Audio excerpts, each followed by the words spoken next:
Olá pessoal, bom dia, boa tarde, boa noite. Independente do horário que você esteja ouvindo essa leitura, eu te desejo um excelente dia.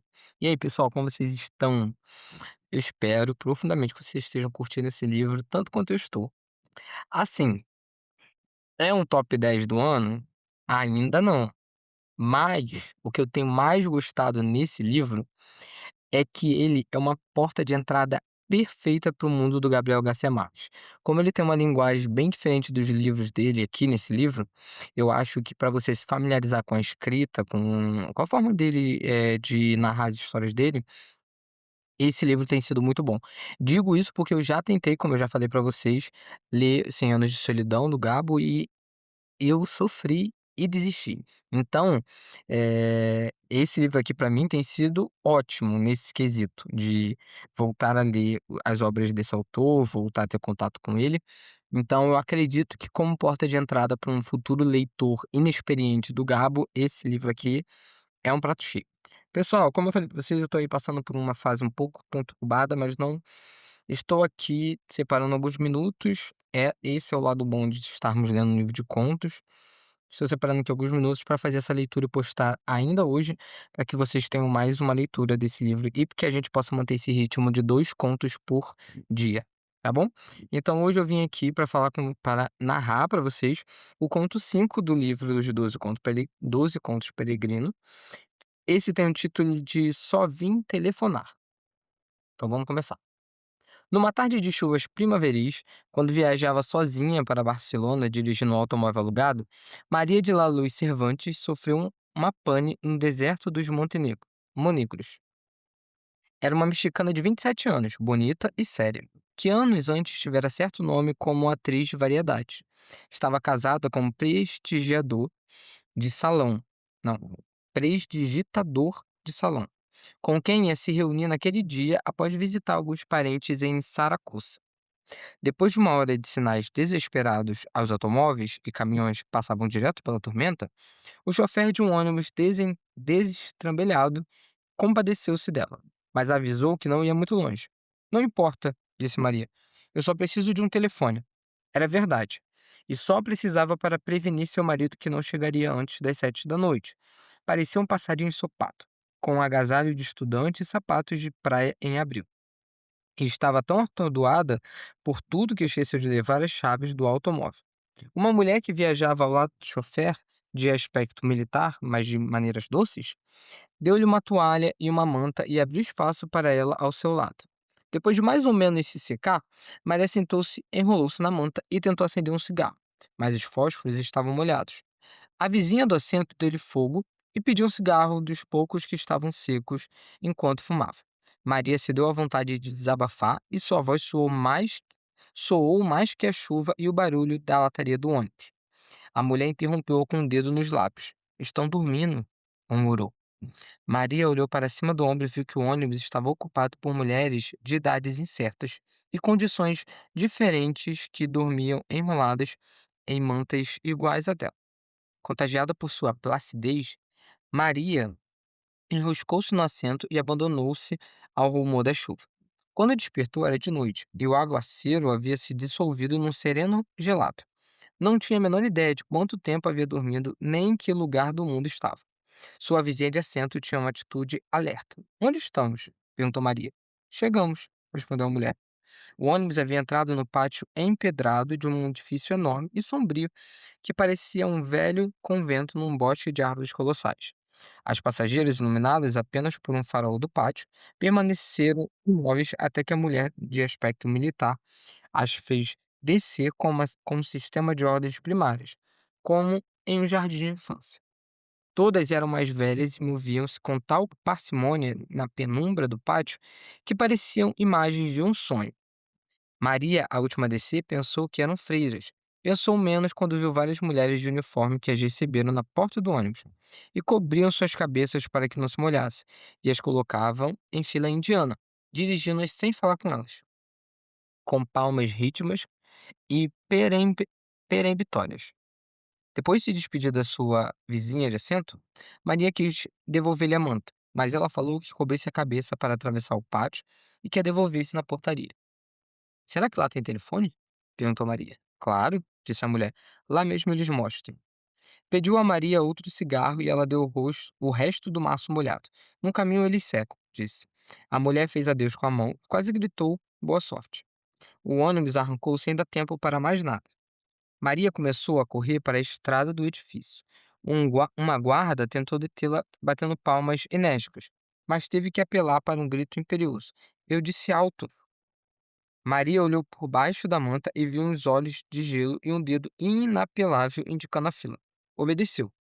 Já no saguão do edifício, separou-se do grupo e perguntou ao porteiro onde havia um telefone. Uma das guardas fez com que ela voltasse para a fila, dando-lhe palminhas nas costas, enquanto dizia com modos muito suaves: Por aqui, Gracinha, o telefone é por aqui. Maria seguiu com as outras mulheres por um corredor tenebroso e, no final, entrou em um dormitório coletivo onde as guardas recolheram as mantas e começaram a repartir as camas. Uma mulher diferente, que Maria achou mais humana e de hierarquia mais alta, percorreu a fila comparando uma lista com os nomes que as recém-chegadas tinham escritos num cartão costurado no sutiã.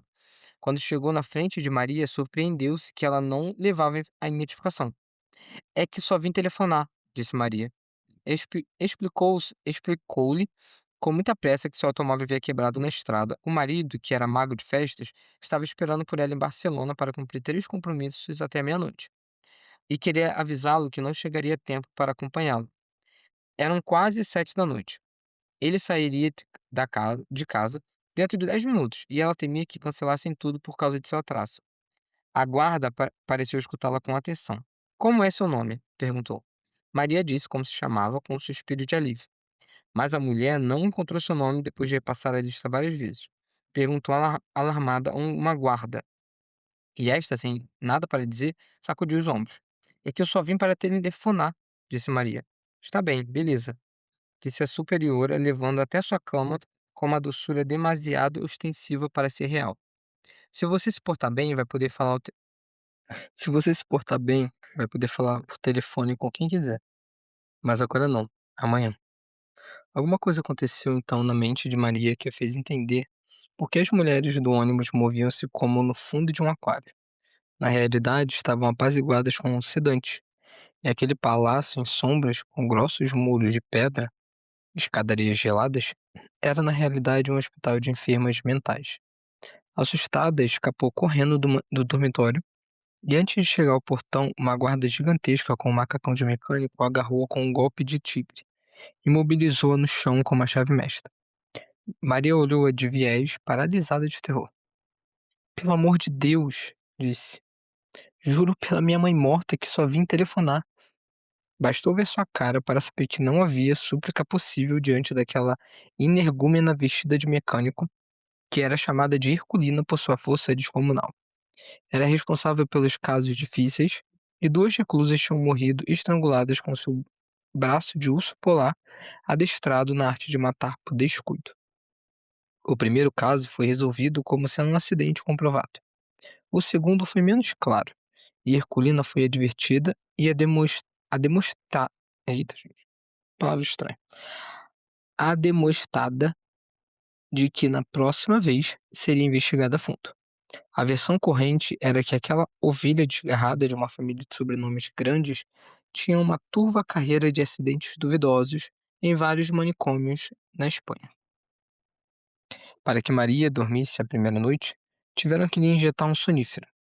Antes de amanhecer, quando foi despertada pelo desejo de fumar, estava amarrada pelos pulsos e pelos tornozelos nas barras da cama. Ninguém acudiu aos seus gritos. Pela manhã, enquanto o marido não encontrava em Barcelona nenhuma pista de seu paradeiro, tiveram que a levar à enfermaria, pois a encontraram sem sentidos num pântano de suas próprias misérias.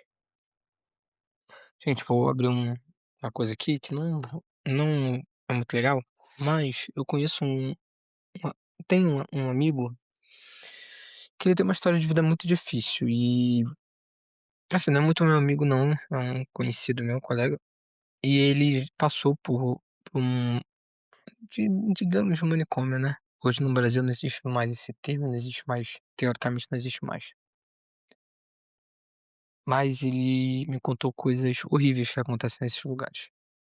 Vou beber uma água aqui, gente.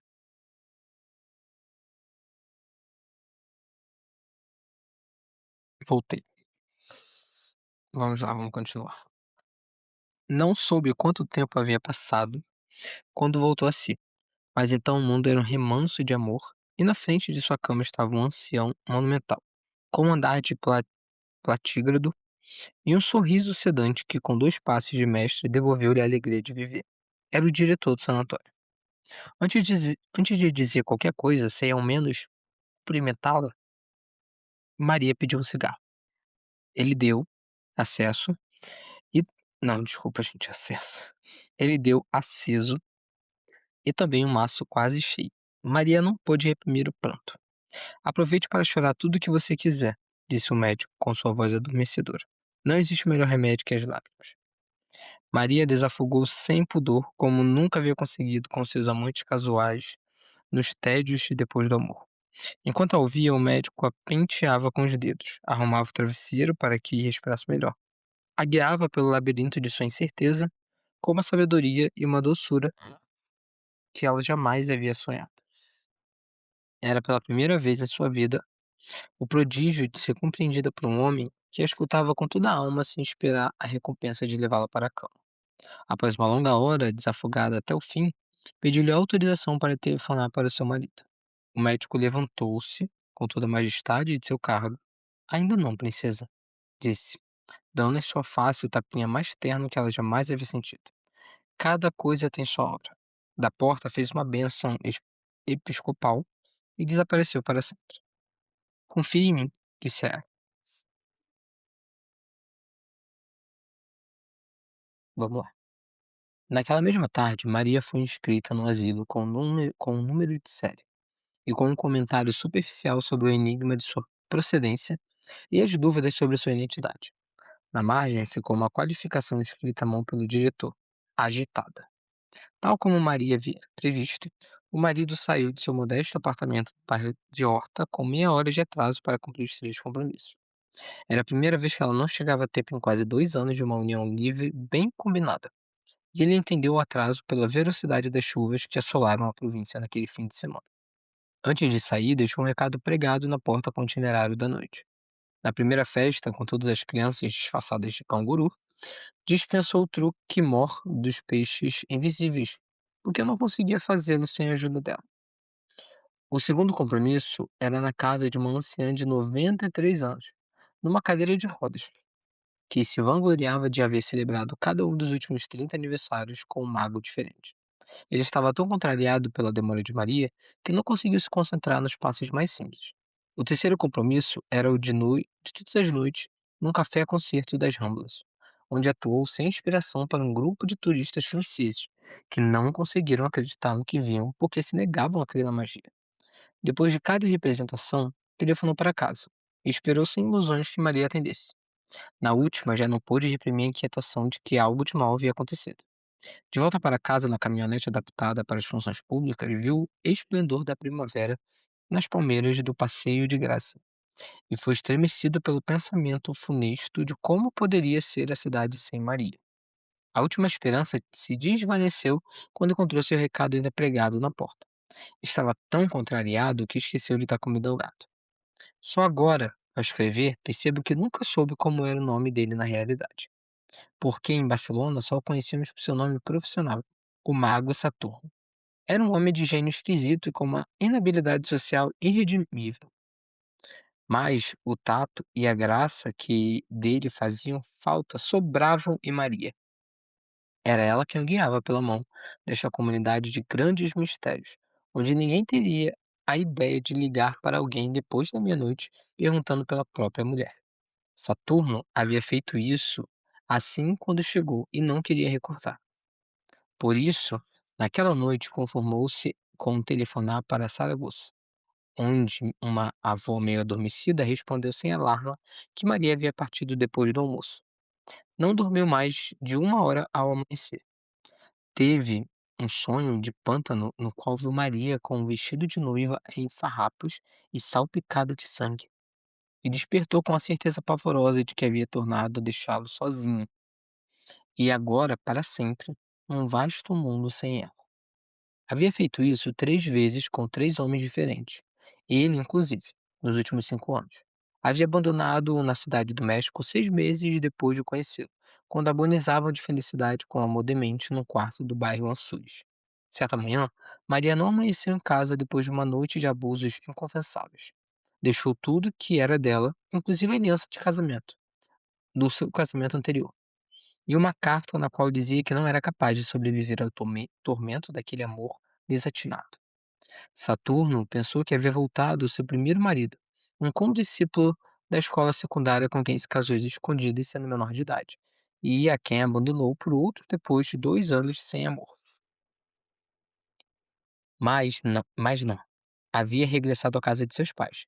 E lá foi Saturno buscá-la a qualquer preço. Rogou sem condições, prometeu muito mais do que estava decidido a cumprir, mas tropeçou com uma determinação invencível. Existem amores curtos e amores longos, disse ela, e concluiu sem misericórdia. Esse foi curto. Ele rendeu-se diante de seu rigor. No entanto, certa madrugada de um dia de Todos os Santos, ao voltar para seu quarto de órfão depois de quase um ano de esquecimento, encontrou-a dormindo no sofá da sala com a coroa de flores de laranjeira e a longa cauda de espuma de noivas virgens. Maria contou a verdade. O novo noivo, viúvo, sem filhos, com a vida resolvida e à disposição de se casar para sempre na Igreja Católica, havia deixado a vestida de noiva esperando no altar. Seus pais decidiram fazer a festa do mesmo jeito. Ela acompanhou a brincadeira, dançou, cantou com os mariachis, abusou da bebida e, num terrível estado de remorsos tardios, foi procurar Saturno à meia-noite. Ele não estava em casa, mas encontrou as chaves no vaso de flores do corredor, onde sempre as escondera. Daquela vez, foi ela quem se rendeu sem condições. E agora, até quando? Ele perguntou. Ela respondeu com o verso de Vinícius de Moraes: O amor é eterno enquanto dura. 2 anos depois continuava sendo eterno. Maria pareceu amadurecer, renunciou a seus sonhos de atriz e consagrou-se a ele, tanto no ofício como na cama. No fim do ano anterior, havia assistido a um congresso de magos em Permicnã. Permicnã. Peraí, gente. Permicnã. Permicnã. E na volta conheceram Barcelona. Gostaram tanto que estavam ali fazia 8 anos. Iam tão bem que havia comprado um apartamento no bairro muito catalão de Horta. Ruidoso e sem porteiro, mas com espaço de sobra para 5 filhos. Havia sido a felicidade possível até o fim de semana que ela alugou um automóvel e foi visitar seus parentes de Saragoça. Saragossa. Saragoça. Com a promessa de voltar às 7 da noite da segunda. Ao amanhecer da quinta, ainda não dera sinais de vida.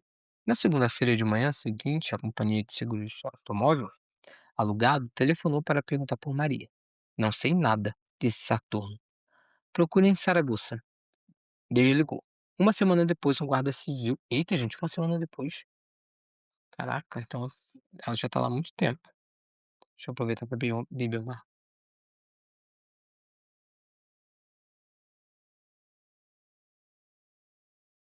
Espero que vocês não tenham ouvido esse barulho. Mas enfim, é, já passou uma semana.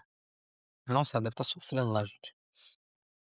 Vamos lá. Uma semana depois, um guarda civil foi à sua casa com a notícia de que haviam achado o automóvel depenado num atalho perto de Cadiz, a 900 quilômetros do lugar em que Maria o abandonou.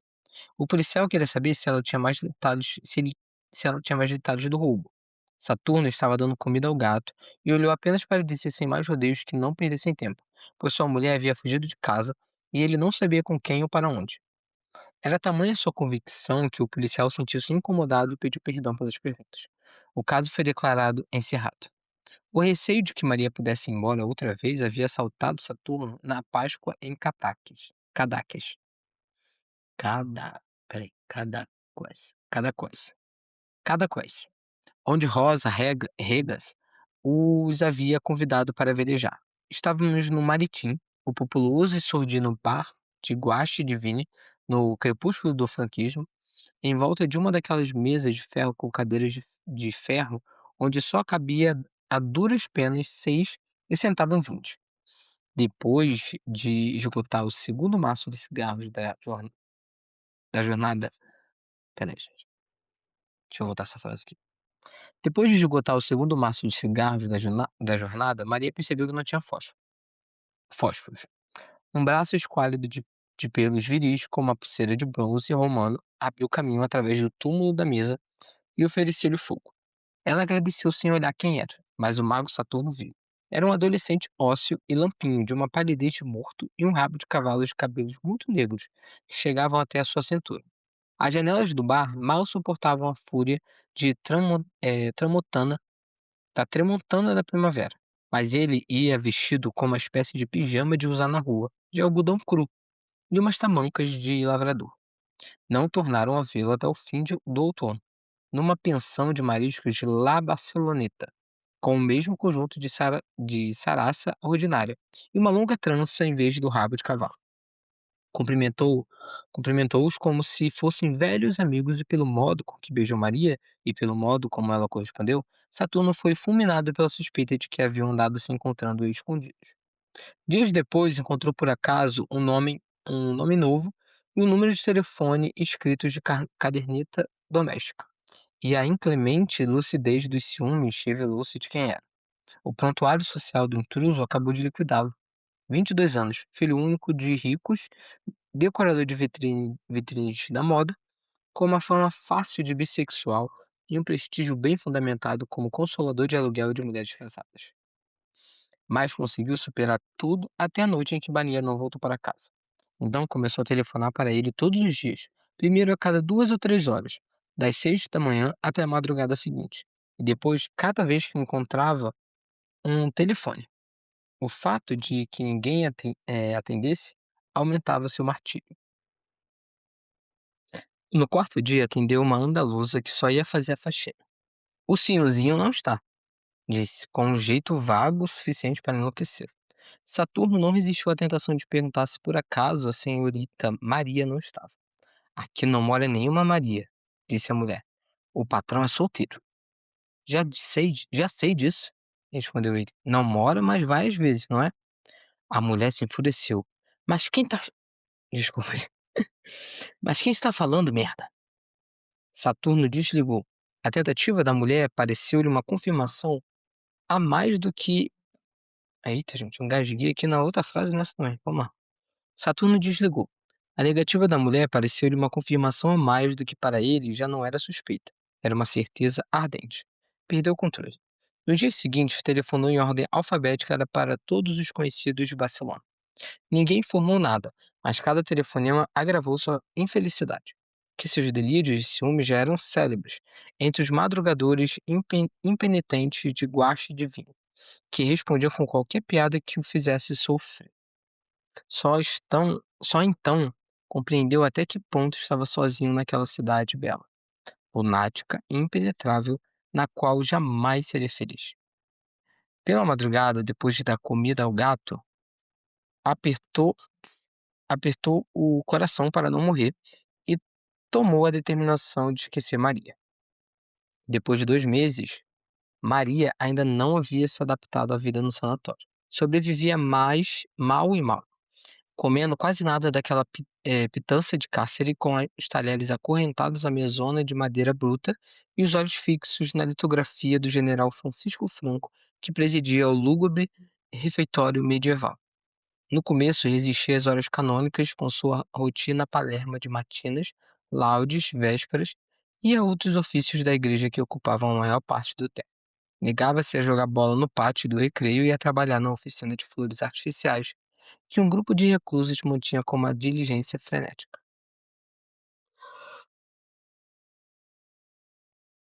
Desculpa, gente, eu bocejo aqui. Essa pausa, eu ia dar uma pausa, né, e vi bocejo. Mas eu ia falar que, cara, eu acho que o pior lugar pra você ir por engano, né, seria um sanatório, né? Porque qualquer coisa que você falasse podia ser distorcido para uma pessoa que está com algum tipo de sensibilidade, né, de algum tipo de sensibilidade mental. Então, você assim, nos livros, nos filmes, né, é um lugar muito ruim. Acredito que na vida real possa ter um jeito melhor de você explicar e poder sair, mas vamos lá. Mas na terceira semana foi incorporando-se pouco a pouco à vida do claustro. Afinal, diziam os médicos, Todas começavam assim e cedo ou tarde acabavam integrando-se na comunidade. A falta de cigarros, resolvida nos primeiros dias por um vigilante que os vendia a preço de ouro, tornou a atormentá-la quando acabou o pouco dinheiro que trouxera. Consolou-se depois com os cigarros de papel de jornal que algumas reclusas fabricavam com as guimbas recolhidas no lixo, pois a obsessão de fumar havia chegado a ser tão intensa quanto a do telefone. As pesetas exíguas que ganhou mais tarde fabricando flores artificiais permitiram a ela um alívio efêmero. O mais duro era a solidão das noites. Muitas reclusas permaneciam despertas na penumbra como ela, mas sem se atrever a nada, pois a vigilante noturna velava também no portão fechado com corrente e cadeado. Certa noite, porém, abrumada pela tristeza, Maria perguntou com voz suficiente para que sua vizinha de cama escutasse: Aonde estamos? A voz grave e lúcida da vizinha respondeu: Nas profundas do inferno. Dizem que essa terra é de mouros, disse outra voz distante, que ressoou no dormitório inteiro. E deve ser mesmo, porque no verão, quando há lua, ouve-se cães ladrando para o mar. Ouviu-se uma corrente nas argolas como uma âncora de galeão, e a porta se abriu. A Cérbera, o único ser que parecia vivo no silêncio instantâneo, começou a passear de um extremo a outro no dormitório. Maria se assustou, e só ela sabia por quê. Desde sua primeira semana no sanatório, a vigilante noturna lhe havia proposto, sem rodeios, que dormisse com ela no quarto de guarda. Começou com um tom de negócios concreto: troca de amor por cigarros, por chocolate, pelo que fosse. Você vai ter de tudo, dizia Tremor. Você vai ser a rainha. Diante da recusa de Maria, a guarda mudou de método. Deixava, deixava papezinhos de amor debaixo do travesseiro, nos bolsos do roupão, nos lugares menos imaginados. Eram mensagens de uma aflição dilacerante capaz de estremecer as pedras. Fazia mais de um mês que parecia resignada à derrota, na noite em que ocorreu o incidente no dormitório. Quando se convenceu de que todas as reclusas dormiam, a guarda aproximou-se da cama de Maria e murmurou em seu ouvido todo tipo de obscenidades ternas, enquanto beijava sua cara. O pescoço, denso de terror, os braços desos, as pernas exaustas. No fim, achando talvez que a paralisia de Maria não era de medo e sim de complacência, atreveu-se a ir mais longe. Maria deu-lhe então um golpe com as costas da mão que mandou-a contra a cama vizinha. A guarda levantou-se, furibunda, no meio do escândalo das reclusas alvoroçadas. Filha da mãe! Gritou. Vamos apodrecer juntas nesse chiqueiro, até que você fique louca por mim. O verão chegou sem se anunciar no primeiro domingo de junho, e foi preciso tomar medidas de emergência, porque as reclusas sufocadas começava a tirar durante a missa as batinas de lã. Maria insistiu divertida.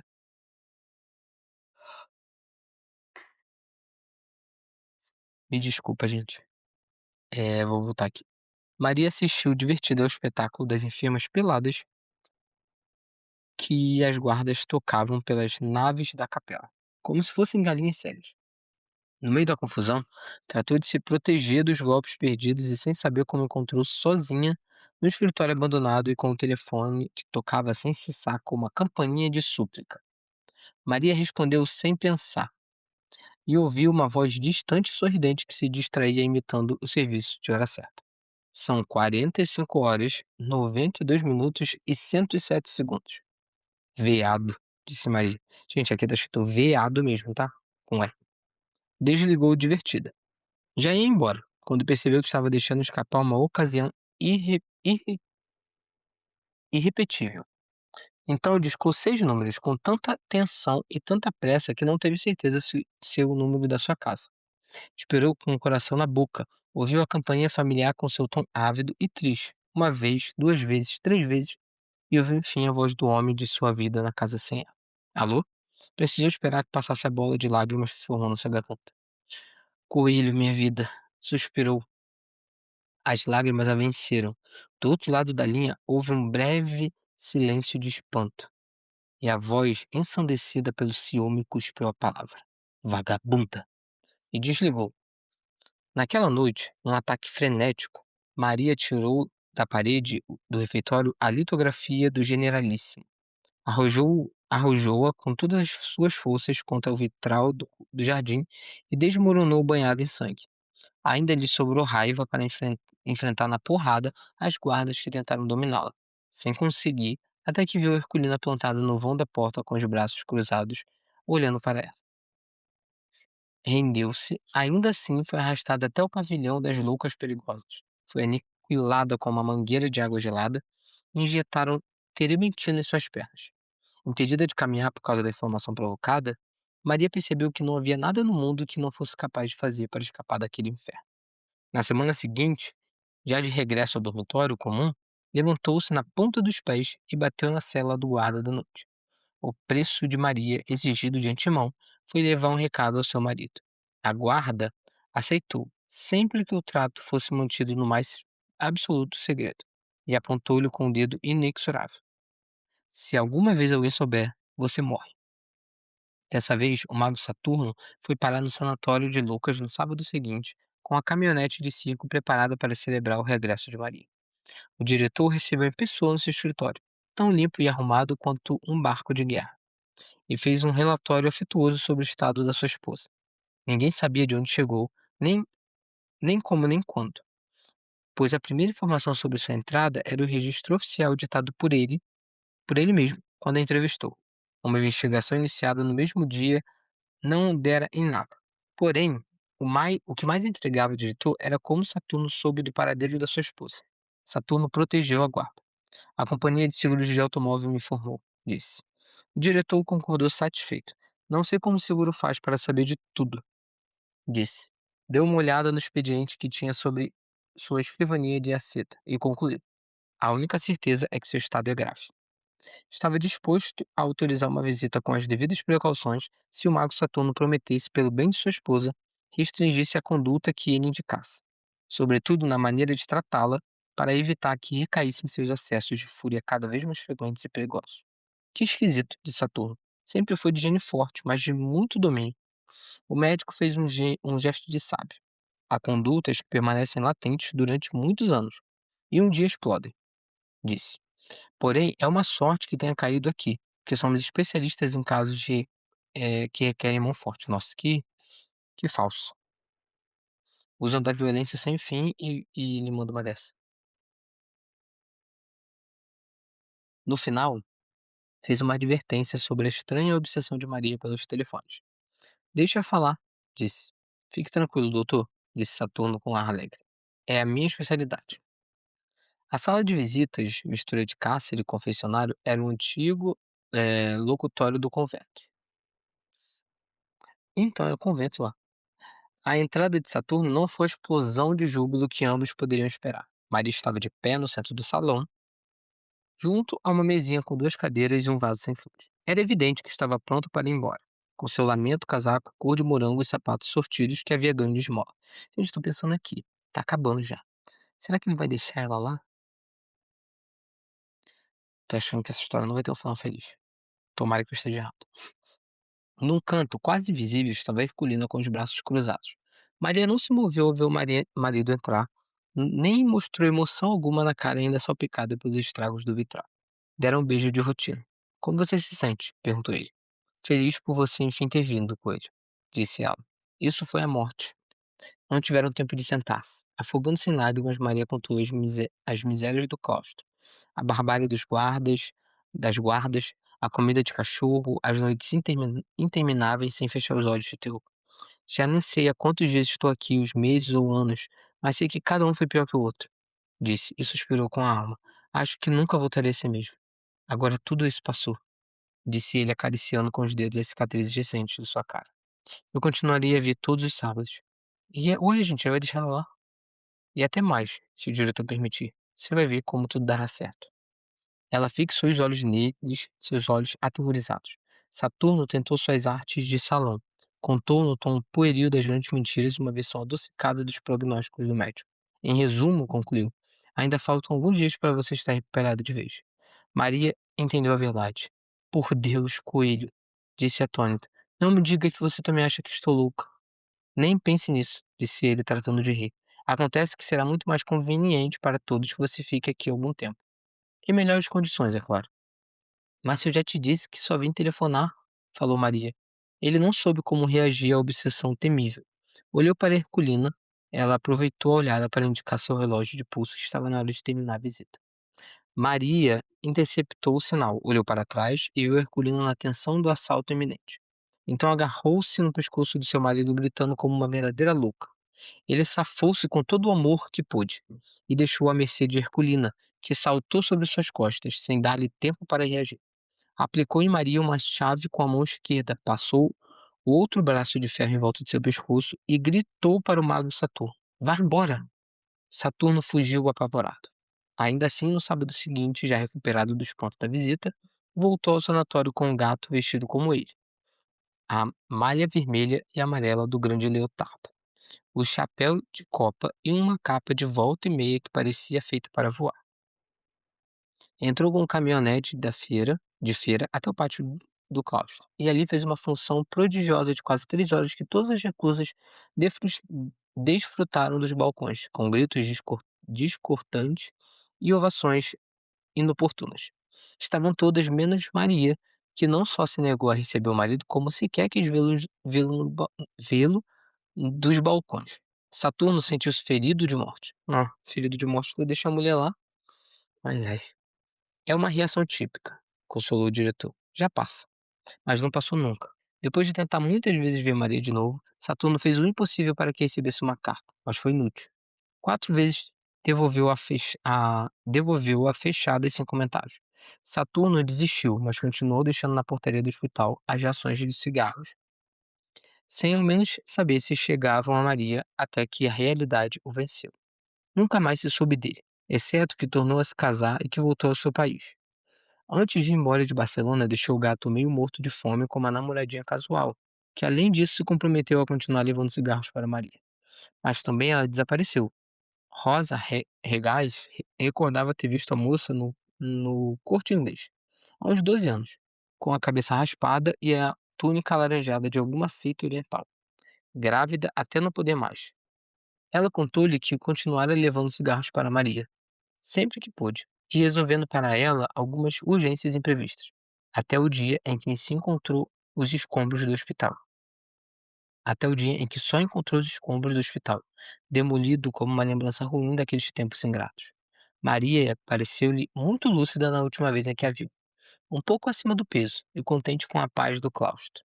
Naquele dia levou-lhe também o gato, porque havia acabado o dinheiro que Saturno deixou para a comida. Conto de abril de 1978. E é isso, pessoal, finalizando. Sabia que esse conto não ia ter um final muito feliz, né? Acabou que no final ela saiu, mas não saiu porque não tinha ido pra lá por estar doente, né? Saiu por conta da demolição. Enfim, pessoal, finalizamos esse conto, nosso quinto conto. Espero que vocês tenham gostado. Esse daqui, esse conto, foi o que mais me deixou aflito. Mais me deixou ansioso pro final e perturbado, sabe? Que essas histórias assim de engano, quando a pessoa vai sofrer algo que ela não é nem que ninguém merece sofrer isso, né, no sanatório nem nada. Mas quando não tem motivo por trás, sabe? Quando é engano mesmo, me deixa mais perturbado. Mas enfim, gente, foi isso. Espero que vocês tenham gostado dessa leitura. Fiquem com Deus, um abraço e até o próximo conto.